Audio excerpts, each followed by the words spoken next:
किसी धर्म का नहीं है बल्कि मानवता का है। तो मतलब भगवान का कोई अस्तित्व नहीं? हवे हूँ शू कहूँ। मेरे पापा के बारे में पूछते तो मैं बता देता, उनकी डेथ हो चुकी है। जिसे कभी देखा ही नहीं तो मैं कैसे कह दूं कि वो फैक्ट है या फिक्शन।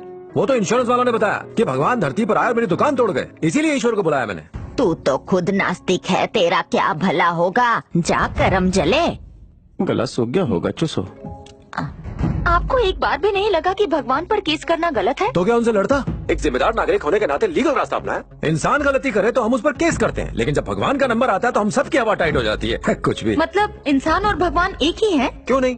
राम कौशल्या का बेटा था, कृष्णा देवकी का बेटा, और मैं अपनी माँ का। तुमने बिना वजह जन्म लिया। तुम बिना किसी वजह के पैदा हुए होंगे, मैं नहीं। यहाँ सबके जीवन का एक मकसद है। बेसी जा। तुम्हारे साथ जो भी बुरा हुआ वो शायद पिछले जन्म का पाप हो जिसकी सजा अब मिल रही है। तुम्हारा नाम क्या है? संन्यास कुमार। एक बात पूछूं कुमार, मैं भी तुम्हें एक सटाक से लाफा मारना चाहता हूँ। उसे पिछले जन्म में किए पाप की सजा मान के इस जन्म में खाने के लिए तैयार हो?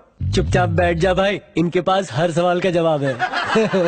ये महापापी मानव जाति को संकट में डालेगा। इस जन्म में तो कुछ करेंगे नहीं और अगले जन्म में सुपरमैन बनने की बातें कर रहे हैं। इनकी बातों में कोई तालमेल ही नहीं। एक कहता है कि इस जन्म के पाप की सजा आपको इसी जन्म में मिलती है, और दूसरा कहता है कि अगर इस जन्म में पाप करोगे तो अगले जन्म में सजा मिलेगी। एक फिलॉसफी और है, वो तुम्हें नर्क ले जाएंगे। वहाँ एक मेन्यू कार्ड छपा होता है जिसमें एक तंदूर में जलने का ऑप्शन है, दूसरा खौलते तेल में तलने का ऑप्शन है, या कांटों की सेज पर लिटाने का ऑप्शन है। ये सब क्या है? हम इंसान हैं या तंदूरी चिकन? कोई चाकू दिखाकर डराता है तो कोई सजाओं के नाम पर हमें डराता है। ये आस्था है या सेल्समैनशिप?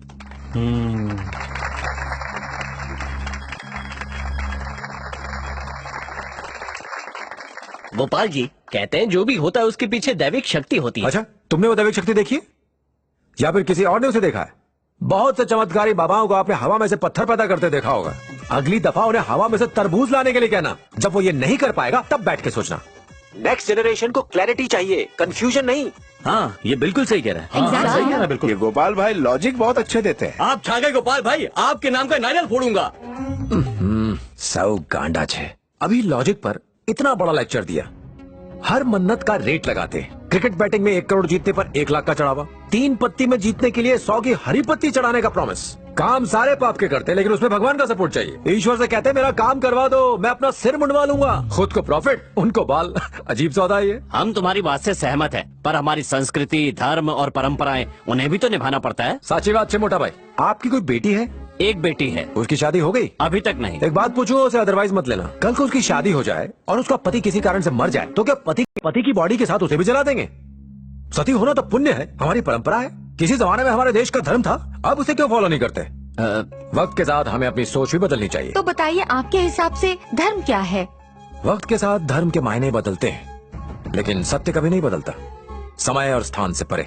तो आप कहना चाहते हैं कि हमारी परंपराएं, हमारा धर्म, इन सब की जरूरत नहीं?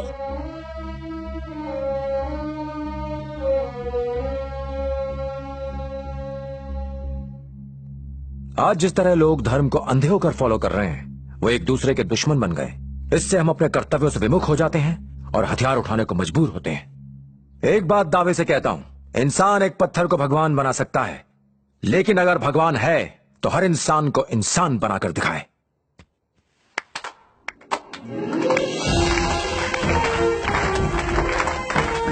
हाँ, इसने जो कहा वो बिल्कुल सत्य है। मैं पहली ही मुलाकात में समझ गया था, ये आम इंसान नहीं है।